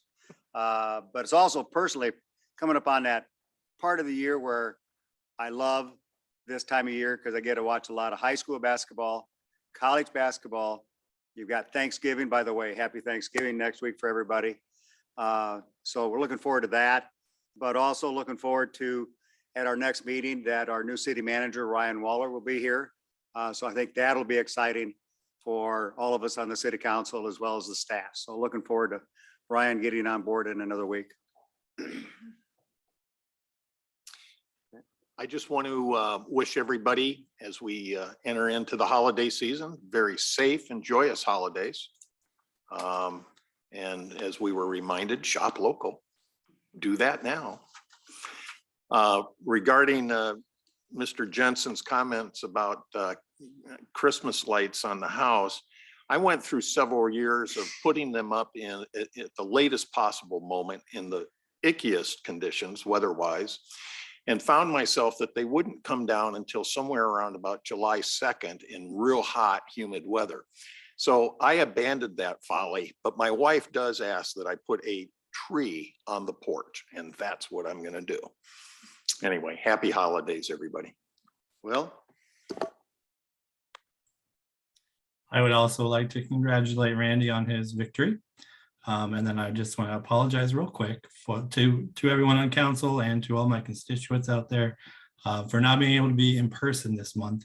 I'm very hopeful that going forward in December, I will be there and happy to see everybody again in person. And happy Thanksgiving to everyone. All right, congrats to Randy. And congratulations to the Chamber of Commerce on before this meeting, they had their ribbon cutting on their new office. If you haven't visited the office, it's a really great space that will be able to welcome visitors to the city. It's right on Main Street, going to allow them to do a lot more things being in the middle of the uptown. They have a visitor center at the front of the office that has all sorts of great things people can buy that are Marion related. So if you're looking for holiday presents that signify Marion, that's a good place to go. And the chamber, of course, is a big part of everything we do. They're a partner, a full partner in everything the city does and all the good things that happen here. So congratulations to them. I want to also echo what Colette said about the Equity Task Force. We started this work about a year ago. Appointed to this council, approved the committee that was selected by me and appointed. And it included city staff, business community members, members of the community at large. It included members of an equity advocacy group in our city, members of our Civil Rights Commission, 13 people in total who have been meeting regularly and talking about these issues and seeing how the city can do better. It included our police chief, who shared with us all the hard work that he's already done to move us further along in our work towards equity. Our city staff shared what the city is working on, again, to make sure that the city is doing everything we can to avoid having our policies and our actions have a disparate impact on people, and that everyone's being treated fairly and equally. And very proud of the process. I want to thank Colette for leading those meetings. She did a wonderful job of leading the meetings, and it was a good opportunity to watch her in action and see how well she did. I was out of town one time, and I listened in on the meeting. She stepped in, and after that, I asked her to continue leading the meetings because she just did such a great job, and she has a great demeanor that just worked well in that setting, and really appreciate her doing that. And it's not an easy task, but we did come to a consensus last night on a set of recommendations. This is not the end, it's a beginning. It's the beginning of a process. Equity is a process that is continual, is never ending. This is the beginning, and it cements the city's commitment to that with these recommendations. And we're looking forward to bringing them to the city council. The city staff is supportive of them, and we look forward to working together to implement them. I also had the first meeting of this year's youth council. We had kind of an unusual year last year with only a couple meetings toward the end of the year because of COVID. The Zoom thing did not work with high school students. We were able to meet in person for the first meeting. We have so far a group of 25 students, and it's growing. It will have even more students involved. They're a great group of young people. And the whole point in this youth council that I started doing about 4 years ago is to train our next group of leaders, and to encourage these students to learn about their city, learn about government. In the process, they will get to meet every city council member. They'll get to meet all of the department heads. They will get to meet the city manager. They will get to have their ideas heard. They'll have input into city projects. And along the way, we'll do some fun things and work on leadership training. And my goal is to have them grow up to say they loving living in Marion, and wherever they go, be proud to say they're from Marion, and hopefully come back someday and use their talent and their energy here to make our town even better. So anyone have ideas on how we can engage this group of young people? Please share them with me. One of the things that's come out of our equity task force is the fact that the city is kind of limited in our scope, because we can affect our policies and how they impact people, but the real work is really out there in the community in terms of changing mindsets and changing people's hearts. And so as a result, I will be forming a diversity council that will include people from all backgrounds from throughout the community to work on how we can, as a community, celebrate our diversity, see it as an asset, and break down barriers and increase opportunities for people to learn and to interact and learn to value every person, and learn that every person can add value to our city and who we are. So the Diversity Council will be implemented in the next, after the new year. So with that, I wish everyone a very happy Thanksgiving, and we'll see you in December. Thank you all for your patience tonight. Meeting's adjourned. Back out to court.